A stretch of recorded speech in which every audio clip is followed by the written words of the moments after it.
To go? Yeah, we're good. All righty. When I give a thumbs up, go, Chief.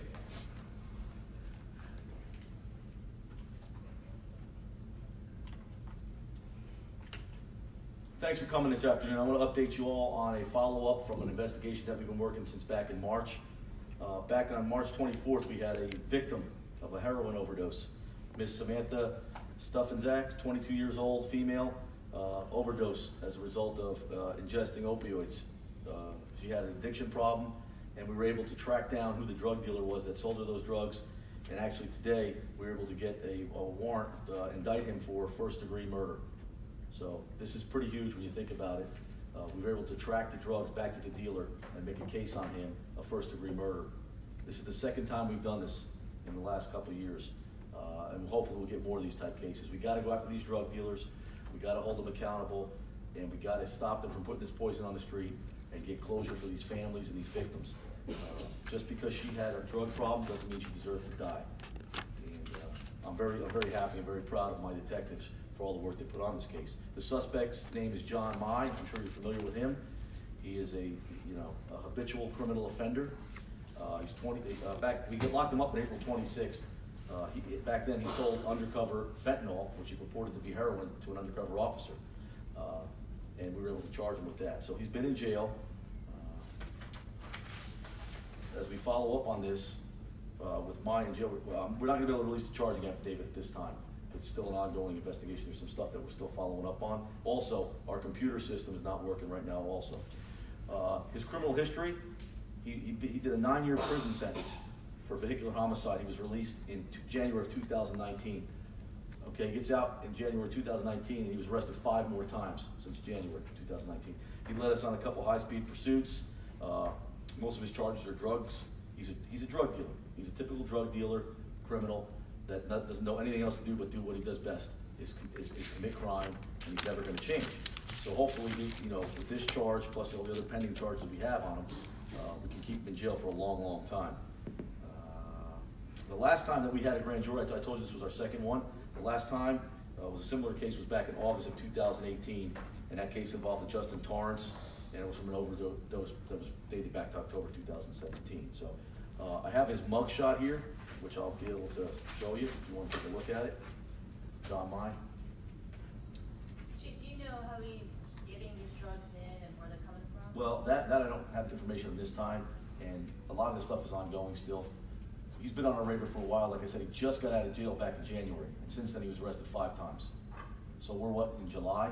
So out of 7 months, and actually he was put in jail in, I think it was April, right? We got him back in April. So in a 4-month period, he was arrested 5 times on drug-related charges, fleeing police, you name it. This guy's a bad guy. I mean, he just gets out of prison after a 9-year sentence, and he's right back to what he does best.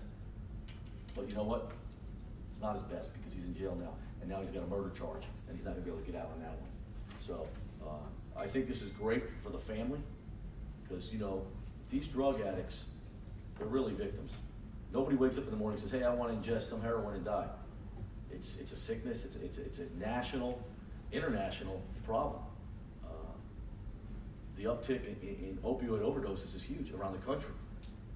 We still experience that here, maybe not on the grand level of some of the cities up in the Northeast or the Orlando area for down south or Miami or whatnot, but I can tell you, one death is one too much. Our officers carry Narcan now. They actually used Narcan in this case because Ms. Stefanac had another person in the car with her that was also under the influence of the opioids, and they recovered him by using Narcan. So had we not had that Narcan, we might have had 2 people dead here. So, and the victim here did not die immediately. She was in the hospital for 5 days before she passed away from this overdose. So we're doing everything we can as far as the investigative piece, trying to go after these drug dealers. We're doing everything from the human side piece, like to revive people with Narcan, to carry Narcan. And Narcan's not cheap. It's about $80 a dose, give or take. And we don't care what it costs. We got to help these people. So you put all these pieces together, and what do you got? Usually you just have a victim of an overdose, and then you never really see the drug dealer, the person peddling the drugs, go to jail. Well, this is the second time we've done this. I know the Volusia County Sheriff's Office has done several also. So we're really looking at the way this is going to be more to come in this piece as far as going after the drug dealers, getting them locked up, for just giving drugs to people. And in this case, I believe it was fentanyl that he purported to be heroin. I mean, fentanyl, they use it as a, it's bad stuff. You ingest that, it'll kill you. They use it to tranquilize elephants, if I'm not mistaken. It's one of the uses of it. So there's no medical use for humans with this stuff. And it's a lot of it, it's cheap, and they can mix it and cut, also cut it with heroin. And at least he was in jail. We finally got him held in custody. 5 times in 4 months, and then he's in jail since he's been out in January. And he working the case, and we got an indictment today, so we dropped those charges on him today. So now he ain't going anywhere for a while. Chief, can you talk more about how you were able to connect those drugs to? Some investigative techniques I can't elaborate on. A lot of it was good old-fashioned police work and putting things together. And it takes a special person to work homicide.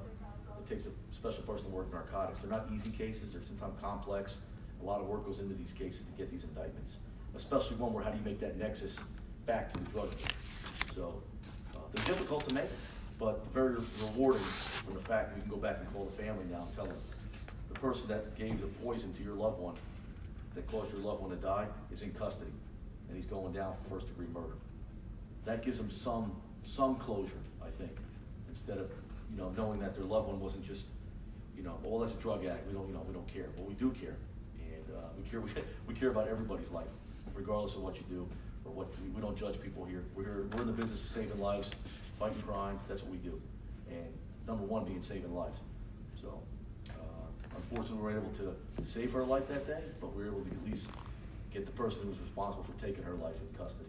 And Chief, just to clarify, the victim was with someone else. Yes. Both of them had overdosed. Yes. One was able. One was revived. Yeah. The other one was too far gone at that point, to the point where she was still alive, but she had to go to the hospital. They just couldn't. She didn't make it. And it's pretty sad when you think about people that have a drug addiction, and they'll do anything they can to get those drugs, knowing that it's probably going to kill them, and they still do it. Think about how powerful that is, and how do you stop that? Well, you got to cut the head off the monster, and the monster right here is the drug dealer, and work your way up the chain and get who's bringing these drugs in, and we have, we do work that also.